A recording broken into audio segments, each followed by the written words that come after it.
Bismillahirrahmanirrahim. Assalamualaikum warahmatullahi wabarakatuh. Salam sahabat dai. Semoga kita tetap dalam lindungan Allah Subhanahu wa taala. Pada kesempatan kali ini saya akan membawakan tentang keindahan Bismillahirrahmanirrahim. Dalam lafaz Bismillahirrahmanirrahim sesungguhnya ada banyak sekali keistimewaan. Hanya saja kita yang tidak mengetahuinya. Ribuan ilmuwan muslim telah mencoba untuk menjabarkan lafaz Bismillahirrahmanirrahim dengan berbagai macam argumentasi mereka, sehingga banyak sekali kita dapati kutubut tafsir. Dan inilah dia 3 kisah tentang kehebatan Bismillahirrahmanirrahim. Jadi lafaz Bismillahirrahmanirrahim ini sudah ada sejak dahulu kala, beberapa ribuan tahun sebelum kelahiran Nabi Muhammad SAW. Dan cerita yang pertama ini kami petikan dalam kitab Intikhabun Nafais fil Fadail wal Fawaid. Jadi suatu hari pada zaman Nabi Isa alaihissalam hiduplah seorang pemburu ular. Pemburu ini sudah meresahkan kaum ular. Tak tanggung-tanggung, ular yang sangat besar pun akan dia taklukkan. Pemburu ini sangat membabi buta dalam memburu ular-ular tadi. Sehingga pada suatu hari datanglah seekor yang sangat besar. Ada yang mengatakan ular ini adalah paling besar-besarnya ular. Ular ini melata menuju Nabi Isa alaihissalam. Dia ingin menyampaikan kepada Nabi Isa alaihissalam agar mengancam dan menasihati pemburu ular tadi. Dan ketika si ular sudah sampai kepada Nabi Isa, akhirnya si ular berkata, "Ya Ruhallah, wahai Nabi Isa, sesungguhnya kedatanganku kepadamu ini untuk memohon pertolonganmu dan juga bantuanmu." "Ya, apa maumu?" "Wahai Nabiullah Isa, sesungguhnya di tengah hutan sana ada seorang pemburu ular yang sudah membabi buta. Semua ular anak turunku sudah dibunuh olehnya. Sampaikanlah kepada pemburu, karena sesungguhnya dalam diriku ini ada sebuah racun yang sangat berbahaya.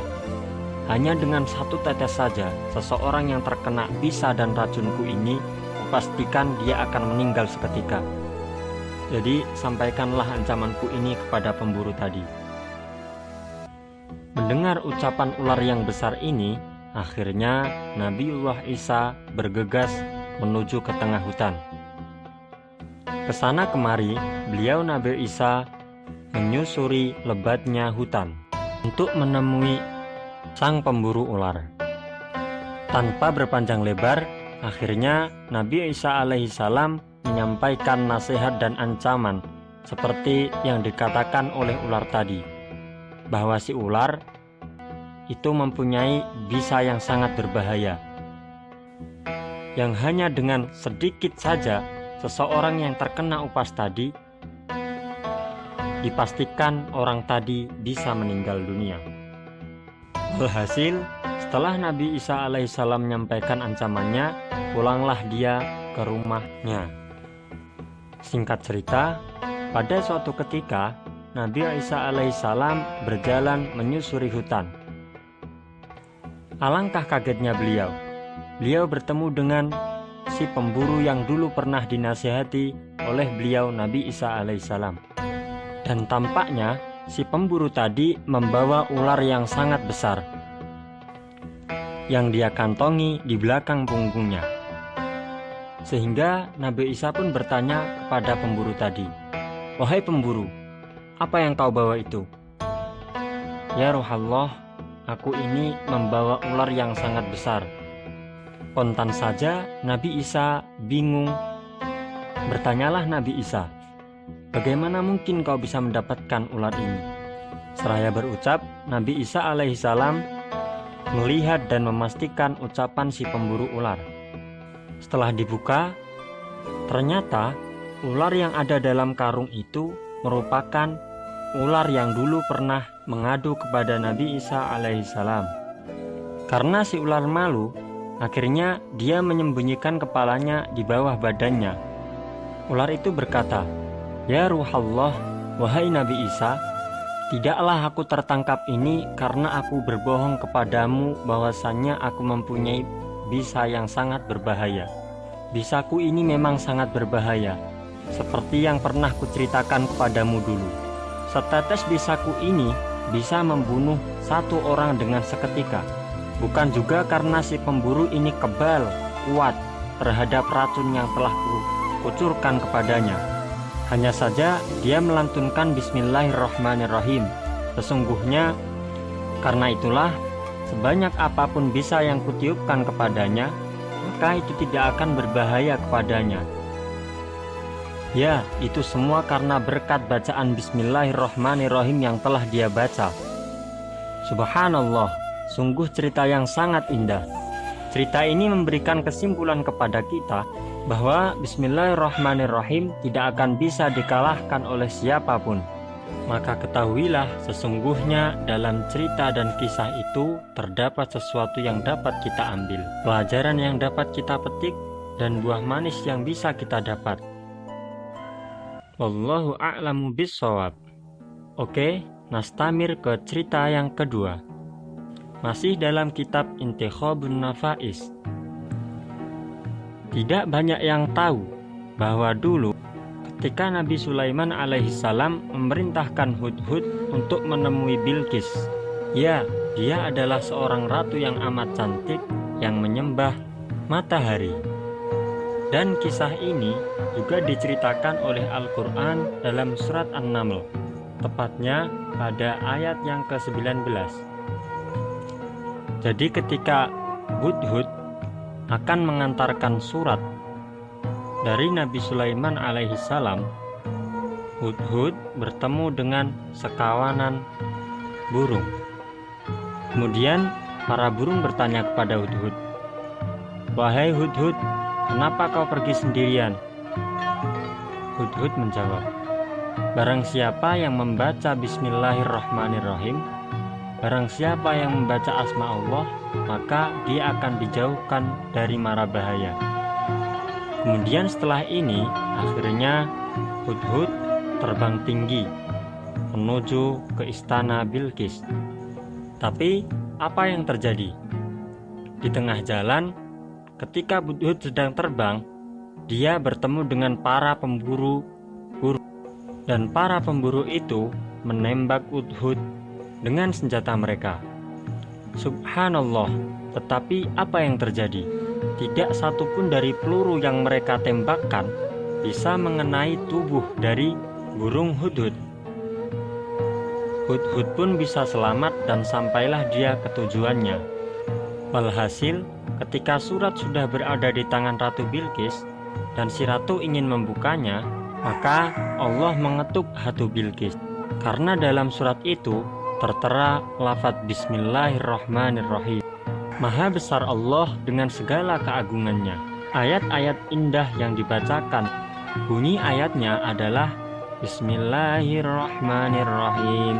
Ya ayyuhal mala'u inni ulqiya ilayya kitabun karim innahu min Sulaimana wa innahu bismillahirrahmanirrahim alla ta'lu alayya wa atuni muslimin. Sahabat dai yang dimuliakan oleh Allah, semoga kita tetap berada dalam jalannya. Setiap kisah pasti membawa pelajaran yang dapat kita ambil. Next ke cerita yang ketiga. Di bagian awal kitab Uqudul Lujain dijelaskan tentang fadilahnya membaca Bismillahirrahmanirrahim. Di sana juga tertera kisah yang sangat menawan. Dulu hiduplah seorang wanita, apapun pekerjaan yang akan ia lakukan, ia pasti mengawalinya dengan bacaan basmalah. Mulai dari hal yang kecil hingga hal-hal yang amat besar. Dia tidak pernah melupakan basmalahnya itu. Tapi wanita ini mempunyai suami yang suka bermabuk-mabukan. Dia juga sangat jahat. Bahkan dia tidak suka dengan istrinya yang so alim itu. Sampai pada suatu ketika, sang suami ingin mempermalukan, memarahi dan menyiksa wanita solehah itu.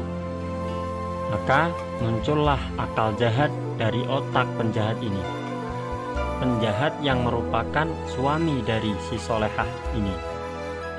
Si suami menitipkan sekantong keping emas kepada istrinya untuk disimpanlah uang kepingan itu di tempat yang sangat aman, sehingga tak satu pun orang bisa mengambilnya.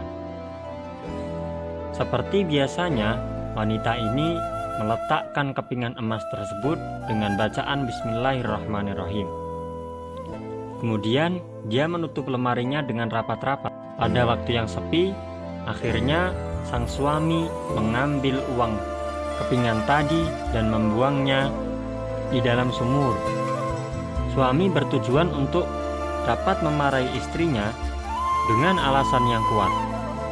Hari esoknya, sang suami bertanya kepada istrinya, "Dek, mana dek kepingan uang yang kutitipkan kepadamu kemarin? Cepat ambil sini."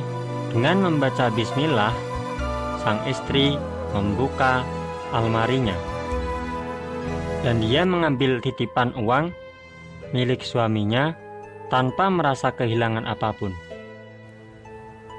Dan dibawalah uang itu di hadapan suami. "Ini mas, uang yang kemarin." Betapa bingung dan kagetnya sang suami.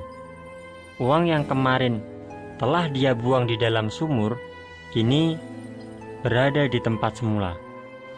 Ini merupakan kemuliaan yang agung yang diberikan oleh Allah Subhanahu wa Ta'ala kepada wanita ini. Tentunya Allah Subhanahu wa Ta'ala tidak ingin mengecewakan wanita solehah ini. Wallahu a'lamu bissawab. Sungguh hebat skenario Allah. Tak satu pun dari makhluknya yang bisa menandingi skenario Allah. Allahumma salli alal mursalin walhamdulillahi rabbil alamin.